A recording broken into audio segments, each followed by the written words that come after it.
कम, अगर किसी को लगता है कि यार मेरा वेट फंसी गया है, डॉक्टर बासगा मेरा वेट कम नहीं हो रहा है, मैं एक्सरसाइज भी कर रही हूँ और मैं क्या करूँ, तो what is the first short sign that you see in a client? Let's take an example. If you can give us an example of one of your clients, how do you help them when they come to you and they tell you कि वजन नहीं कम हो रहा? देखो, सबसे पहले मैं क्या करती हूँ, अगर आप बोलती हैं कि मैं हेल्दी खा रही हूँ, तो प्रोबेबली आप हेल्दी अपने हिसाब से खा रही हूँ, लेकिन एक्चुअली नहीं खा रही हूँ. ये सबसे बड़ी बात है. ठीक है, तो what I do with my clients is कि मैं उनसे बोलती हूँ कि आप मुझे एक हफ्ते तक, पहले तो उनका ब्लड टेस्ट ज़रूरी होता है. कुछ चीज़ें जो ज़रूरी रिक्वायर्ड होती हैं, कुछ ब्लड टेस्ट आर एसेंशियल. जैसे कि मैंने आपको बोला कि वेट लॉस होलिस्टिक अप्रोच होता है, इसमें हमें मेक श्योर करना होता है कोई न्यूट्रिएंट कोई माइक्रो न्यूट्रिएंट, कोई मिनरल विटामिन डेफिशिएंसी ना हो, कोई थायराइड इशू ना हो. जो आपको thyroid issue is, by the way I am so sorry to cut you off, ये बड़ा इंपॉर्टेंट सवाल है. एक, हमें किस तरह पता चलता है कि किसी लड़की को थायराइड का इशू है? सबसे बड़ा प्रॉब्लम ये है कि थायराइड का लोग कंप्लीट प्रोफाइल नहीं करवाते हैं. हाँ, आप यूजुअली आप देखेंगे कि लोग प्रोफाइल में T3 T4 TSH करवा ले होते हैं. लेकिन थायराइड का एक्सट्रीमली जरूरी है कि आप साथ साथ एंटीबॉडी प्रोफाइल भी करवाएं.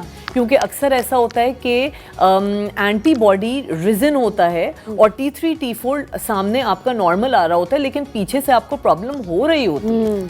सो you need to go to your endocrinologist और आपको उसको डील करना होता है, वरना आपका वेट लॉस नहीं होगा. लोग सालों साल बेचारे थायराइड के प्रॉब्लम में फंसे होते हैं, वेट लॉस नहीं हो रहा होता, उनको समझ में नहीं आता क्यों नहीं हो रहा. And once they start taking the thyroid medicine, everything gets sorted. तो बट ये होता क्यों है? बास्का, a friend of mine was trying to lose weight for the longest time और उसको पता ही नहीं था कि उसका थायराइड का इशू था. इनफैक्ट जब उसको पता चला, हम सब इतने ही परेशान हो गए कि थायराइड का इशू ये कैसे हुआ, कैसे होता कैसे? लेकिन थायराइड के again there are lot of, और पाकिस्तान में बहुत औरतों को होता है, बहुत कॉमन है.